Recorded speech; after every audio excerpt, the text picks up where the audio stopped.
फारूक अब्दुल्ला ने दरगाह हजरत मखदूम साहब पर हाजिरी दी। डॉक्टर फारूक अब्दुल्ला ने कहा कि वो मखदूम साहब के पास कश्मीर के लोगों के लिए अमन और खुशहाली की दुआ करने आए हैं। उन्होंने कहा कि इस मुल्क की ताकत सेकुलरिज्म है। हलाल हराम पर एनसी और पीडीपी के बीच जारी लफ्जी जंग पर डॉक्टर फारूक अब्दुल्ला ने कहा कि महबूबा को इस मुल्क की बेहतरी के लिए सोचना होगा। उन्होंने कहा कि इस इल्जाम तराशी का कोई फायदा नहीं है। उन्होंने महबूबा मुफ्ती के लिए नेक ख्वाहिशात का इजहार किया। जमात इस्लामी मामले पर फारूक अब्दुल्ला ने कहा कि वो उनको मुबारकबाद देते हैं और नेक ख्वाहिशात का इजहार करते हैं। कुछ उम्मीदवारों की नामजदगी मुस्तरद होने पर उन्होंने कहा कि ये इलेक्शन कमीशन का फैसला है।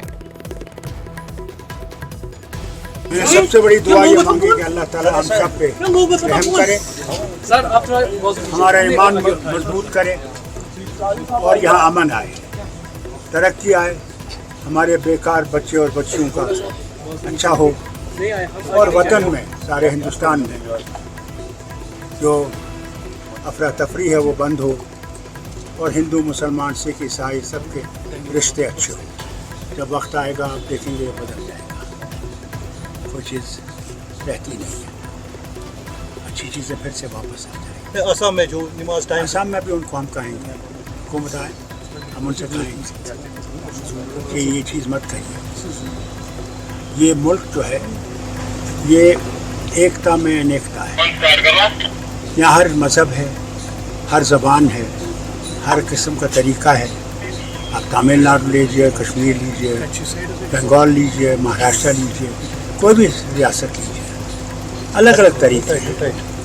इसीलिए तो हिंदुस्तान फेडरल स्ट्रक्चर है और इसमें हर धर्म की हमने हिफाजत करनी है। यहाँ कश्मीर में हिंदू, मुसलमान, सिख, ईसाई, बौद्ध जो हैं, हमें उनका भी ख्याल रखना है। उनकी तरफ हमारा रवैया अच्छा होगा तो इंशाअल्लाह सारे मुल्क में रवैया अच्छा होगा। देखिए, मैं उनके बारे में कुछ नहीं बोलूँगा। अल्लाह उनको सलामत रखे और वो अपने रास्ते पे चलें, ये सोच के चलें इस वतन को बचाना है, इस वतन को आगे ले जाना है।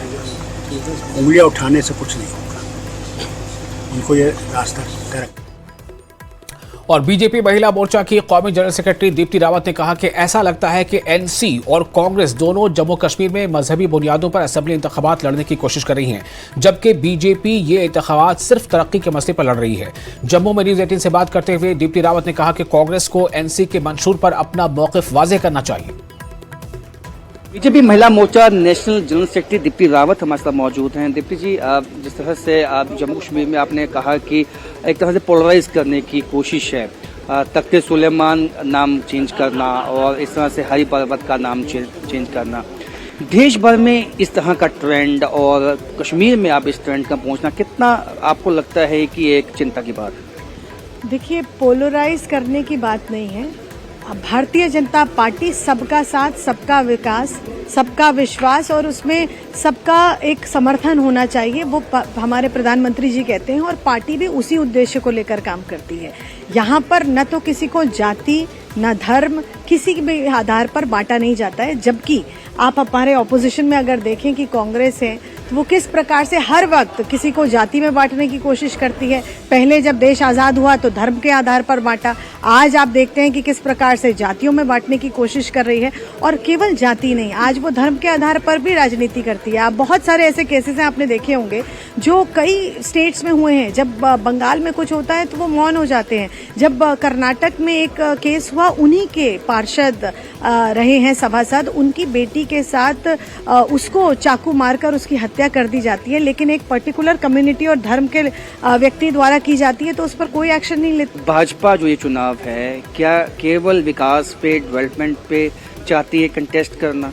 और आप क्या हिदायत देंगे नेशनल कॉन्फ्रेंस को, जो अपने मैनिफेस्टो में इस तरह की चीज़ें रखते हैं कि वो तख्ते सुलेमान नाम रख देंगे शंकराचार्य टेम्पल? देखिए, ये जो राजनीति है यही हम पूछना चाहते हैं वो अब्दुल्ला परिवार से, एनसी से और कांग्रेस से भी, कि क्या वो इस बात का समर्थन करते हैं कि कश्मीरियत का और कश्मीर की जो धरोहर है, सांस्कृतिक धरोहर है, उसका नामो निशान कश्मीर से मिटा दिया जाए। आदि शंकराचार्य जी की जो एक ऐसी पहचान है जो कि दुनिया से लोग वहाँ देखने आते हैं, उस पूजा अर्चना करने आते हैं, उनका आस्था वहाँ से जुड़ी है, उसका नाम आप बदल कर उसको तख्ते सुलेमान कर देंगे, आप हरि पर्वत का नाम बदल देंगे, आप चाहते क्या है? तो इस पर उनको जवाब देना चाहिए। और भारतीय जनता पार्टी केवल इन मुद्दों पर चुनाव नहीं लड़ रही है, भारतीय जनता पार्टी इस मुद्दे पर लड़ रही है कि हमें कश्मीर में डेवलपमेंट चाहिए, हमें युवाओं के लिए रोजगार चाहिए, महिलाओं को भी सशक्त बनाना है और हमें यहाँ अमन चैन चाहिए, हमें शांति चाहिए, हमें कोई डिस्टर्बेंस नहीं चाहिए। बहुत बहुत शुक्रिया। तो कहीं ना कहीं नेशनल कॉन्फ्रेंस की ये कोशिश है कि इसको रिलीजियस लाइन पे ले जाया जाए, इस इलेक्शन को, जिस तरह से उनके मैनिफेस्टो में कुछ बातें हैं, ये इल्जाम है बीजेपी का। और बीजेपी का कहना है उनका केवल एक ही इशू है, वो है डेवलपमेंट और विकास। कैमरामैन चांद के साथ राजेंद्र, न्यूज़ 18 जयपुर।